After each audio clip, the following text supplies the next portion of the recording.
There's a specific kind of confusion nobody prepares you for. Not the confusion of a hard maths problem, not the confusion of assembling flat pack furniture with instructions written by someone who has clearly never seen furniture. This is quieter, more personal. It's the confusion of walking into a room, doing absolutely nothing, and somehow leaving as the villain in a story you didn't know you were in. You were pleasant, professional. Your whole energy carefully calibrated to cause zero offense to zero people.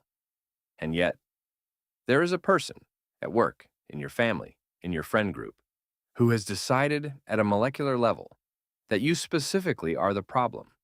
They're cold to you for no reason. They undermine you in small, deniable ways. They take what you say and sand off just enough context to make you sound bad when they repeat it. They smile at you in a way your body clocks before your brain does, that specific smile that makes you feel watched and evaluated simultaneously. And the worst part?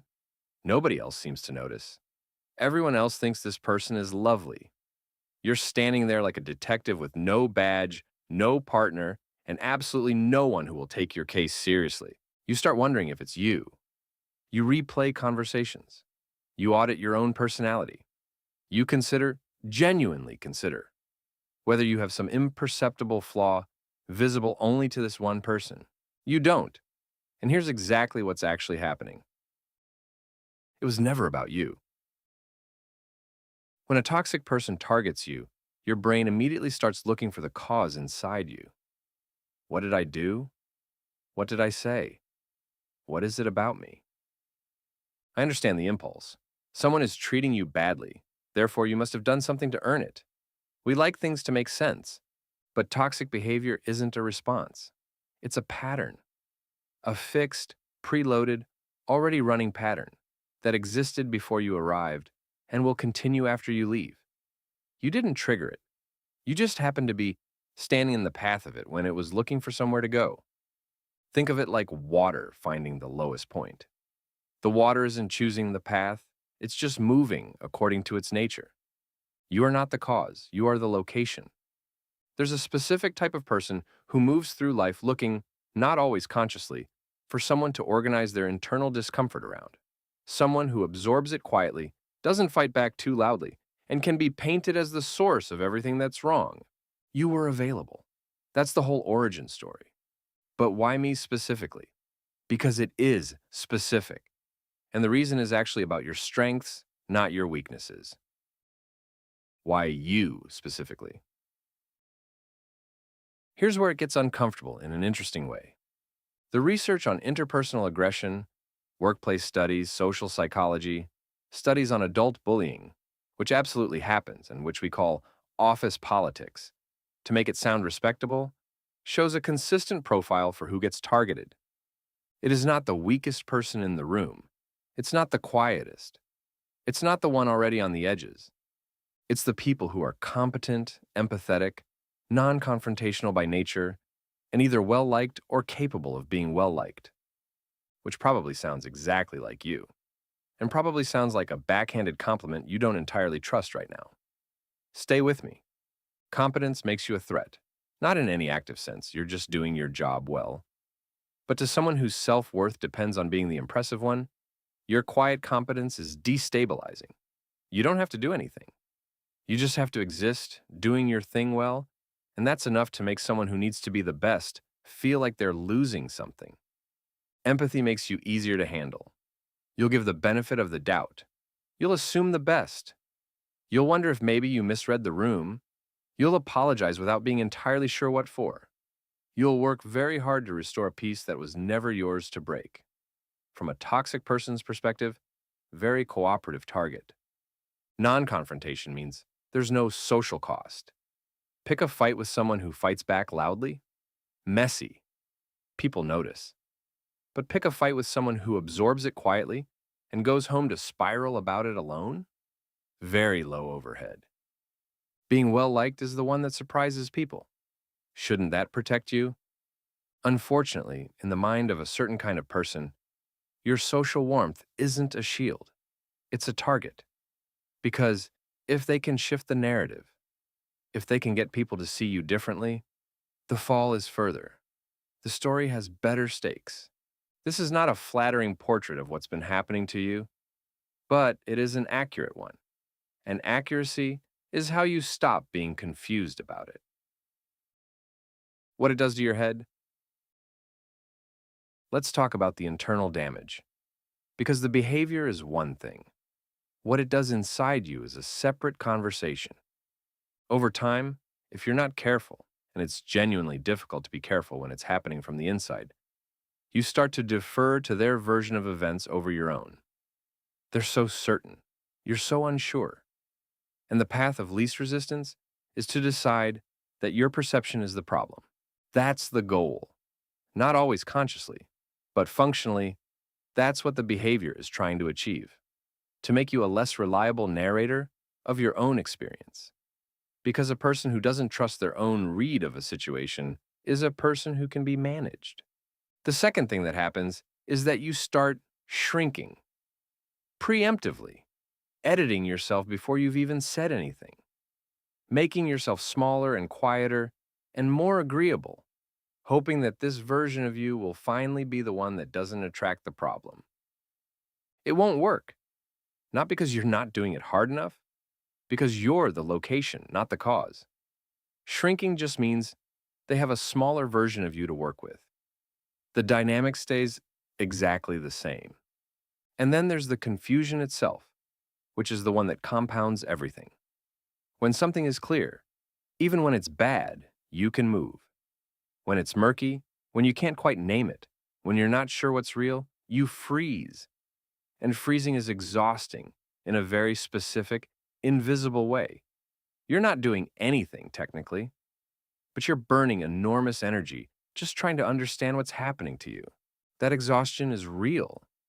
That confusion is not a weakness. It's a predictable response to a genuinely confusing situation. What do you actually do about it? But first, if this is helping, hit subscribe and check out the other videos on the channel. I think you'll find exactly what you need next. Only after this video, of course. Back to what you do about it. Stop trying to fix the relationship and start trying to understand the pattern. Most people stay stuck far longer than they should because they keep looking for the version of the conversation that resolves it. The right words, the right tone, the moment where everything gets addressed and both people leave feeling heard and the whole thing is finally over. That conversation with these people does not exist. This isn't pessimism, it's clarity about what you're dealing with. A person who needs to undermine you doesn't stop needing that because you explained your feelings clearly. The direct, mature, brave conversation you've been rehearsing? To the right type of person, that's just new content. Here's what actually works. Name it internally, even when you can't externally.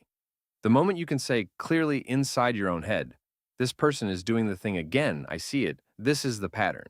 You've broken the first part of the spell. You stop looking for what you did wrong. You stop trying to fix something that was never yours to fix. Stop feeding the loop. Every time you over-explain yourself, you're handing them a map of your defenses. Every time you apologize for something you didn't do, you're confirming a version of events that isn't true. The loop needs your energy to run. Stop giving it energy. Not by going cold. Cold is still a reaction. It still shows they got to you. What you're aiming for is harder and more powerful. Genuinely neutral. Warm enough to be professional, contained enough to give them nothing to work with.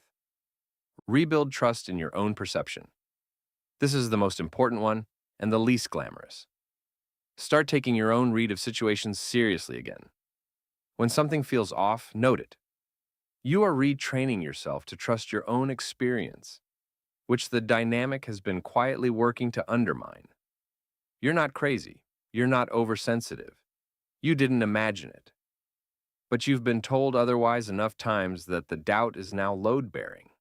It needs to be dismantled, quietly and systematically, one confirmed perception at a time. Know when the goal is out, not when. Some situations are fixable with distance and strategy. Some are not. If you're dealing with someone genuinely harmful, not just difficult, not just annoying, but repeatedly, intentionally harmful, The goal is not to beat them. Winning against a truly toxic person usually just means you've become very good at something you never wanted to be good at. Getting out means you get to spend that energy somewhere. It actually builds something. Here's where we've landed. You were targeted not because something is wrong with you, but because you walked into proximity with someone whose internal patterns needed a place to go. And you had the exact combination of qualities that made you a convenient place to land. That's not weakness. Those are not things to fix. They're things to understand, protect, and stop making freely available to people who use them against you. The confusion you felt, that specific, quiet, disorienting confusion of wondering what you did wrong, wasn't stupidity. It was the appropriate response to someone working hard to make sure you felt exactly that way. You didn't imagine it. You're not too much or too little. You were just standing in the path of something that had nothing to do with you, with exactly the qualities that made you easy to stand in front of. Now, if you're still here, and I want you to actually sit with this for a second, that means something. Most people bail the moment a topic stops being comfortable, the moment it stops being interesting and starts being recognizable, the moment a video stops describing someone else's life and starts describing theirs. That's usually when the phone goes down. Too close, too real, easier to scroll. You didn't. You stayed through the whole thing, through the parts that probably hit closer than you expected, through the section that maybe had a specific face attached to it by the end. And here's what that tells me about you. You're someone who would rather understand a hard thing than avoid it. That's not a common quality. That is, in fact, exactly the quality that makes everything in this video actionable, because none of it works for someone who isn't willing to look directly at what's happening to them. The toxic people in your life have been counting on you not looking, on you staying confused, staying small, staying convinced that the problem lives somewhere inside you. You just looked directly, all the way through. That's not nothing. That's actually where it starts to shift. You can't out-nice a toxic person, but you can outgrow them, and you just took the first step.